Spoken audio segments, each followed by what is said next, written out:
YouTube channel से are के सिंह आप लोगों का हार्दिक अभिनंदन करता हूं। और जैसा कि आप लोग जानते हैं कि मैं इन्वायरमेंटल पोल्यूशन का चैप्टर 12 और लेक्चर 3 को डिस्कस कर चुके हैं हम। और आपको पता है कि ये लास्ट मेरा चैप्टर चल रहा है और दिन पर दिन हम लोग बिल्कुल अपने सिलेबस को ख़त्म करने के करीब आ रहे हैं। आपदा प्रबंधन इसमें हमारा चल रहा है। लेक्चर 4 के बारे में आज डिस्कस करेंगे। उसके पहले हमने इसका लेक्चर 1 देखा, लेक्चर 2, लेक्चर 3 और लेक्चर 4 देख रहे हैं। इसके बाद लेक्चर 5 देखेंगे और लेक्चर 5 के बाद एक लेक्चर मेरा और होगा, लेक्चर 6, जो कि सबसे अंतिम लेक्चर होगा। तो आज हम लेक्चर 4 के बारे में डिस्कस कर रहे हैं और उसमें हम देखने जा रहे हैं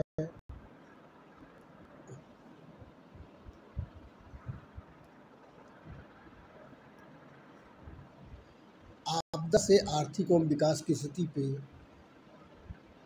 हमारे देश पे या किसी भी विश्व के किसी भी देश पर क्या प्रभाव पड़ता है। तो उसके बारे में हम देखते हैं कि जब विश्व का कोई भी देश आपदा से छूता नहीं रहा है, चाहे कोई भी देश हो, चाहे अमेरिका हो, जापान हो। आज की तो स्थिति है कि कोविड-19 से पूरा देश, पूरा विश्व के सारे देश तहस-नहस हो रहे हैं तथा इससे ग्रसित होने वाले क्षतियों से सभी देश की आर्थिक व्यवस्था चरमरा गई है और एवं विकास की स्थिति बिल्कुल स्थिर होकर गिरती जा रही है। आज की डेट में कोविड-19 का नाम आप देख रहे हैं, सुनने की क्या बात है, आप अपने आस-पास देख रहे हैं।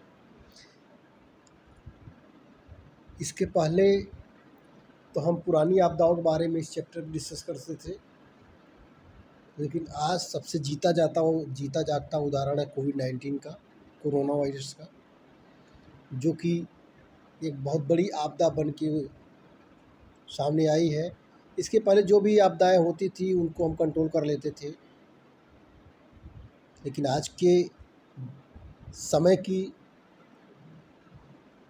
जो भी आपदा इसमें हमारे संसार में आई है, अभी तक उसका कोई तोड़ नहीं है।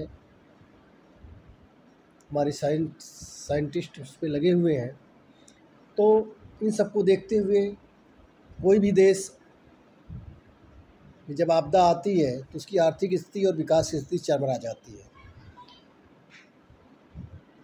तो आगे हम देख रहे हैं कि आपदा प्रबंधन की राष्ट्रीय योजना, आपदा प्रबंधन की राष्ट्रीय योजना क्योंकि काफ़ी इंपॉर्टेंट क्वेश्चन है। तो संसार के किसी भी देश में आपदा की आ सकती है। इन आपदा के प्रबंधन हेतु जो भी योजनाएं निर्धारित की जाती हैं वो आपदा प्रबंधन की राष्ट्रीय योजना के अंतर्गत आती है। उसको हम पॉइंट वाइज लेके चल रहे हैं। तो पहला पॉइंट हमारा है, राष्ट्रीय स्तर पर भारत सरकार द्वारा गृह मंत्रालय के नामित किया गया है, जो आपदा प्रबंधन एवं उसके निपटारे के संबंध में व्यवस्था करने की जिम्मेदारी उठाता है। ये था हमारा पहला पॉइंट। किसको सौंपा गया है? गृह मंत्रालय को। और ये था हमारा राष्ट्रीय स्तर पे। इसके बाद दूसरा पॉइंट है कि राज्य स्तर पे किसको सौंपा गया है।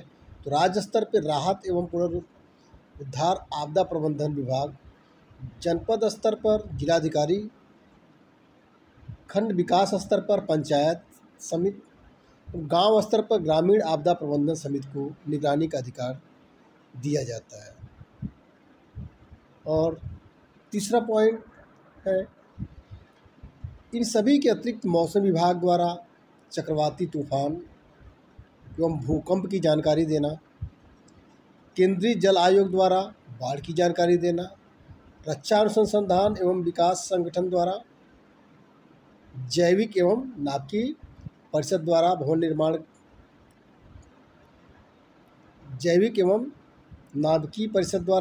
भवन निर्माण कानून आदि योजनाएं राष्ट्रीय योजनाओं के अंतर्गत आती हैं। तो क्या देखा आपने आपदा प्रबंधन की राष्ट्रीय योजना। पहला पॉइंट देखा आपने, राष्ट्रीय स्तर पे गृह मंत्रालय उसकी जिम्मेदारी उठाता है। राज्य स्तर पे आपने देखा कि आपदा प्रबंधन विभाग देखता है, जनपद स्तर पर जिलाधिकारी देखता है, ग्राम पंचायतें की समिति देखती हैं, और इसके अतिरिक्त जो भी है मौसम विभाग है हमारा,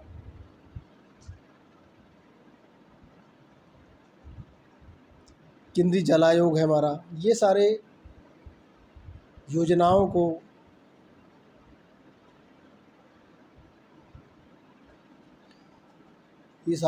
को आगे करते हैं, मतलब आगे बढ़ाते हैं और उसमें उसका निपटारा करते हैं। तो क्वेश्चन हमारा काफ़ी इम्पॉर्टेंट है। क्वेश्चन ऐसे आता है कि आपदा प्रबंधन की क्या नीतियाँ होती हैं। तो इसमें ये 4-5 पॉइंट है, 3-4 पॉइंट है, और 2 नंबर में क्वेश्चन आता है, तो इसको आप देखेंगे। और एक क्वेश्चन पूछा था 2008 में कि प्राकृतिक आपदाएं क्या हैं। तो प्राकृतिक आपदाओं बता दिया जाए। प्राकृतिक आपदाएं आप भी जानते हैं, जो प्रकृति द्वारा आपदाएं आती हैं, जो मनुष्य द्वारा नहीं। देखिए, हमारे जो न्यूक्लियर्स हैं, हमारे जो परमाणु बम हैं, एटम बम है, अणु बम है, हाइड्रोजन बम है, इनके द्वारा या गैस रिसाव के द्वारा ये सारी चीज़ें, ये जो सारी आपदाएं आती हैं, ये मनुष्य के द्वारा उत्पन्न की जाती है। लेकिन कुछ आपदाएं ऐसी होती हैं जो प्रकृति के द्वारा होती हैं, उत्पन्न होती है।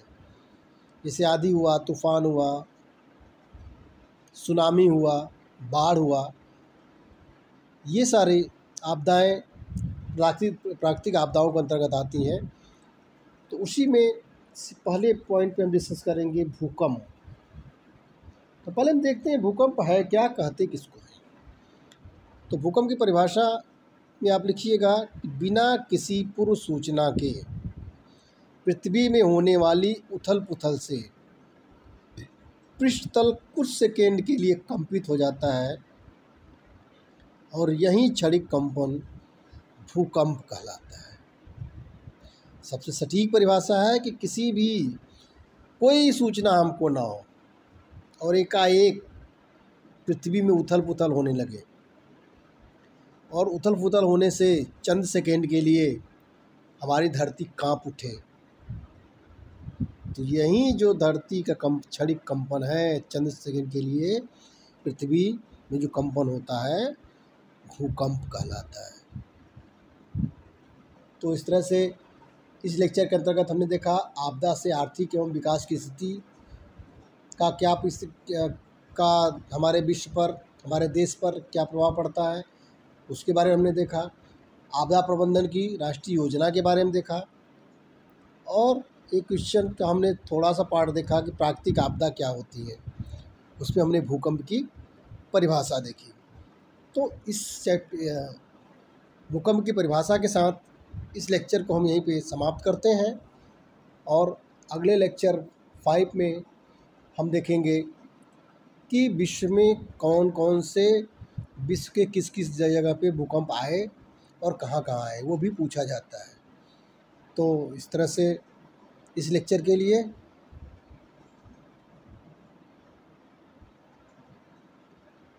गुड नाइट, कल फिर मिलेंगे।